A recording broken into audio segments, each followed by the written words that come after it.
ETF index mutual funds నేర్చుకుని stock మార్కెట్లో రాణించాలనుకుంటున్నారా? వెంటనే ఈ నెంబర్కి కాల్ చేయండి. Welcome to Suman TV. నేను మీ సాయి భైరి. బంగారం వెండి ధరలు గత 4-5 రోజుల నుంచి కొంత వ్యత్యాసాలతో కూడుకున్న రేట్లు కనిపిస్తున్నాయి. వరుసగా తగ్గుతున్నటువంటి ధరలు నిన్న కొంత పెరుగుదల కనిపించింది. ఈ రోజు కూడా అదే రకమైనటువంటి పెరుగుదల కనిపిస్తుంది. దీనికి సంబంధించి మనం మాట్లాడదాం. ఇంకా పెరిగేటువంటి సూచనలు ఉన్నాయా, తగ్గుతాయా, ఏం జరగబోతుంది గోల్డ్ వెండి ధరలు అనేది. సో మనతో పాటు చలపతిరావు గారు ఉన్నారు, ఫైనాన్స్ ఎక్స్పర్ట్. సార్ నమస్తే సార్. సార్, బంగారం ధరలు ఊహించిన విధంగా తగ్గుకుంటూ వచ్చాయి మొన్నటి వరకు. బట్ అనూహ్యంగా నిన్న ఈరోజు మళ్ళీ ఈ పెరుగుదల బాటలోనే కొనసాగుతున్నాయి. కారణం ఏంటి సార్? ఇంటర్నేషనల్ మార్కెట్లోనేమో డాలర్ పెరిగింది. మన డాలర్ 94.01 అయింది మొన్న.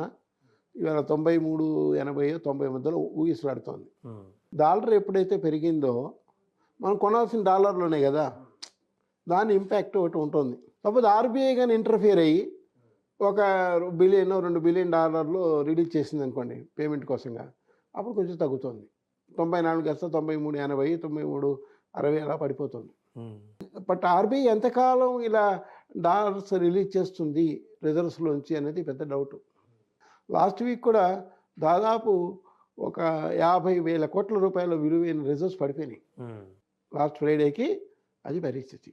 ఆర్బీఐ లెక్క ప్రకారం కూడా 51,130 కోట్లు ఫారెక్స్ రిజర్వ్స్ తగ్గినాయి రూపాయల్లో చూసుకున్నా కూడా.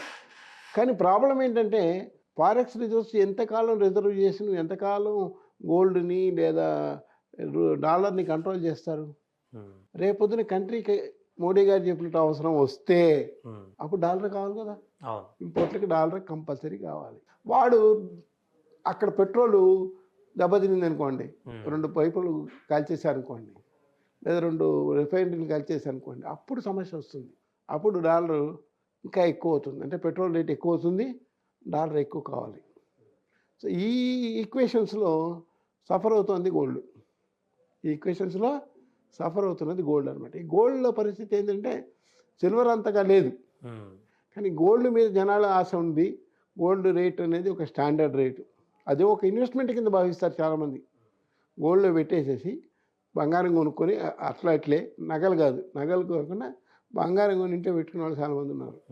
రైట్స్లో కూడా ఇన్కమ్ ట్యాక్స్ వాళ్ళు చెప్తారు 100 కేజీలు బంగారం ఉంది, 20 కేజీలు బంగారం ఉంది, 5 కేజీలు బంగారం ఉంది, ఈయన దగ్గర 2 కేజీలు బంగారం ఉంది, లెక్క చెప్తుంటారు వాళ్ళు. బంగారం అనేది ఒక ఇన్వెస్ట్మెంట్ కింద కూడా భావిస్తారు చాలామంది. గోల్డ్ రేట్ స్టాండర్డ్ అని ఇంటర్నేషనల్ స్టాండర్డ్ అది. గోల్డ్ ఉంటే ఎక్కడైనా బతకచ్చు కదా. ఇప్పుడు టెర్రరిస్టులు కూడా ఇండియాకి వచ్చే వాళ్ళు డబ్బులు తేరు, వస్తూ కిలో డబ్బులు వేసుకొని వస్తారు. ఇక్కడికి వచ్చి ఒక చిన్న మొక్క నుంచి ఎవరికైనా ఇస్తే వాడు హ్యాపీగా సంతోషంగా నెల భోజనం పెడతాడు. ఇక్కడి నుంచి మెల్లగా కాశ్మీర్కో అనంతనాగ్కో పోయి గొడవ చేస్తాడు. జరుగుతుంది అది. అంటే గోల్డ్కి ఆ వాల్యూ ఉంది, ఇంటర్నేషనల్ కరెన్సీ అది. ఇక డాలర్కి కూడా ఆ వాల్యూ లేదు. డాలర్ తీసుకెళ్ళి వేరే దేశాలు ఇస్తే చల్లదంటారు కొన్ని దేశాల్లో. ఆ దేశం కరెన్సీలకు మార్చకుంటేనే చెల్లుతుంది అది. కానీ గోల్డ్ అలా కాదు కదా. అందువల్ల ఈ గోల్డ్ ఫ్లక్చుయేషన్ అనేది డాలర్ ఫ్లక్చుయేషన్ బట్టి ఉంటుంది. నిన్న డాలర్ 40 పైసలు 30 పైసలు పడిపోయింది అనుకోండి, దాని మీద గోల్డ్ కూడా 200-300 పడిపోతుంది. కానీ రాబోయే రోజుల్లో ఈ 144 ఉన్నది మళ్ళీ 150 దాటుతుంది. 150,000 మళ్ళీ టచ్ అవుతుంది. అందులో ఎన్ని రోజుల వరకు దాటే అవకాశం ఉంది సార్? ఎన్ని రోజులు? ఈ వారమే నేను చెప్తాను కదా, ఆయన 5 రోజులు టైం ఇచ్చారు కదా.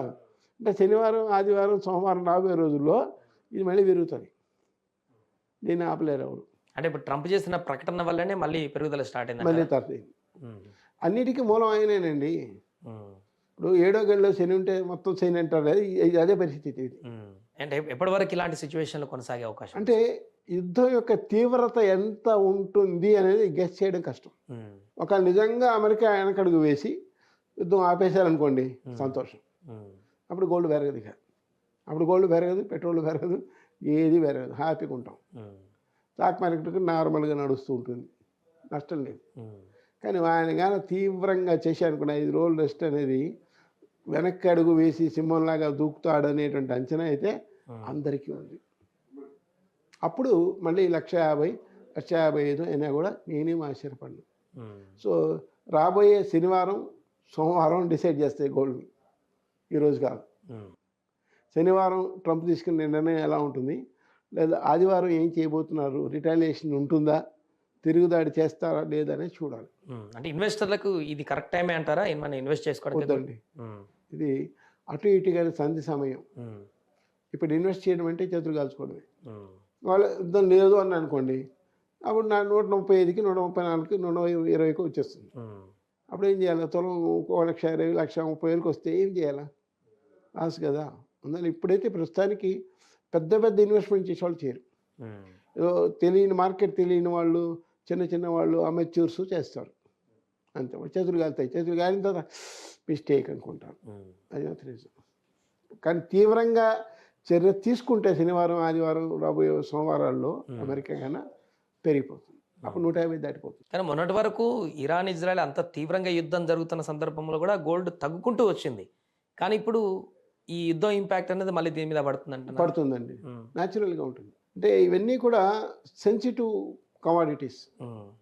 సెన్సిటివ్ కమాడిటీ అంటే పెట్రోల్ కానీ, డీజిల్ కానీ, లేకపోతే బంగారం కానీ, డాలర్ కానీ, ఇవన్నీ సెన్సిటివ్ కమాడిటీస్. ఏ ఒక్క చిన్న సంఘటన జరిగినా కూడా దాని ఇంపాక్ట్ మొత్తం ప్రపంచం మీద ఉంటుంది. చాలా సెన్సిటివ్ కమాడిటీస్ ఉంటాయి. రేపు ట్రంప్ గారు తుమ్మారు అంటే స్టాక్ మార్కెట్ కూడా అమెరికాలో పడిపోద్ది. ఇది మాత్రం నిజం. సో ఈ 4 చాలా సెన్సిటివ్ ఫ్యాక్టర్స్ అనమాట. ఎంతకాలం వరకు ఉండొచ్చు సార్ ఇంకెట్లా? అదే సోమవారం నాటికి కానీ మనం చెప్పలేం.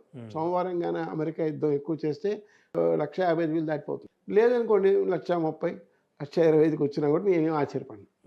ఇప్పుడు మండే తర్వాత ఇంకా యుద్ధం అట్లనే కొనసాగి ఇంకా ఎక్కువ అయిపోతే 1.5 కాకుండా ఇంకా ఎక్కువ న్యాచురల్గా దాటిపోతుంది. అంటే అప్పుడు ఆర్బీఐకి ఉంటుంది, మనం కాదు, ఆర్బీఐకి ఉంటుంది. మిగతా దేశాలు కొంటాయి, డిమాండ్ పెరిగిపోతుంది మళ్ళీ. ఇప్పుడు లాస్ట్ 1 వీక్ నుంచి కొనట్లేదు మనం, కానీ కొండ మొదలెట్టి అనుకోండి ఆర్బీఐ కూడా మిగతా దేశాలు కూడా కొండ మొదలు పెడతాయి. ఎందుకంటే గోల్డ్ ఉంటేనే మనం రేపొద్దున ఇంపోర్ట్ బిల్లు పే చేయగలం. మన దగ్గర కరెన్సీలు లేవు. డాలర్ లేని దేశాలు చాలా ఉన్నాయి, ఎక్స్పోర్ట్స్ లేని దేశాలు, పేద దేశాలు చాలా ఉన్నాయి. వాళ్ళకి గోల్డ్ సిల్వరే దిక్కు, వేరే దిక్కు లేదు. So gold reserve is a reserve అనమాట. ఇప్పుడు ఈరోజు తీసుకుంటే 130.7 బిలియన్లు గోల్డ్ రిజర్వ్స్ ఉన్నాయి మనకి.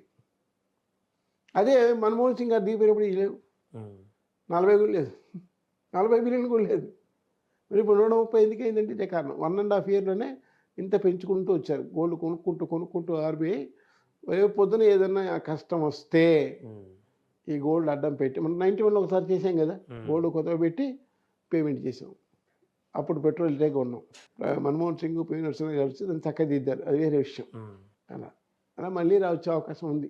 సో అది ప్రస్తుతం బంగారం వెండి ధరల్లో కొనసాగుతున్నటువంటి వ్యత్యాసాల ప్రభావం. సండే మండే వరకు ట్రంప్ తీసుకున్నటువంటి నిర్ణయం 5 రోజుల గ్యాప్ తర్వాత ఎలాంటి నిర్ణయం తీసుకుంటాడనే దాన్ని బట్టే ఇంకా ఈ పెరుగుదల తగ్గుదల అనేది కూడా డిపెండ్ అయి ఉంటుందంటే చెప్తున్నారు.